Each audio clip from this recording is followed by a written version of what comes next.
तर काय सांगाल, आज राष्ट्रवादी शरदचंद्र पवार पक्षानेही बुद्धभूमी फाउंडेशनच्या प्रकरणात त्यांना जाहीर पाठिंबा दिलेला आहे, त्या संदर्भामध्ये तुम्ही काय सांगाल?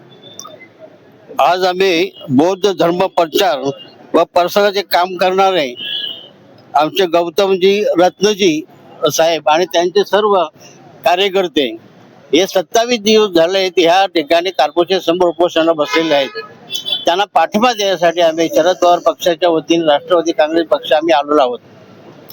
आज ठाणे जिल्ह्यामध्ये बौद्ध धर्माचं काम एवढा प्रचार जोरात त्यांचा चांगल्यापैकी चालू आहे असताना आज त्यांची वालधुनी इथे बौद्ध धर्माची जिथे प्रतिमा एक मूर्ती होती, त्या मूर्तीला काढून जर तिथे कोणी दुसरा काही जर तिथे करत असतील तर ती खेदाची गोष्ट आहे.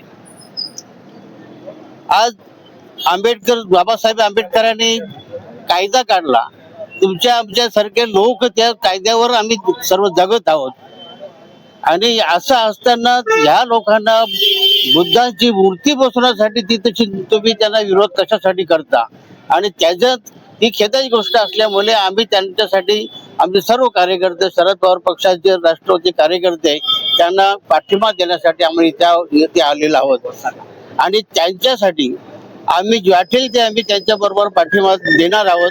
जे जे त्यांना पाहिजे ते आम्ही त्यांना द्यायला तयार आहोत. गरीब लोक बुद्धांचा प्रचार चांगल्यापैकी करीत आहोत. आमच्या पोटामध्ये कशाला ती दुखायला पाहिजे म्हणून आम्ही त्यांना जो पाहिजे तो पाठिंबा त्यांना द्यायला तयार आहोत. सर, आज धरणे आंदोलनाचा 27वा दिवस आहे, पण अद्याप प्रशासनाकडून 26वा दिवस आहे, पण अद्याप प्रशासनाकडून त्यांना कुठलाही सकारात्मक निर्णय मिळालेला नाहीये.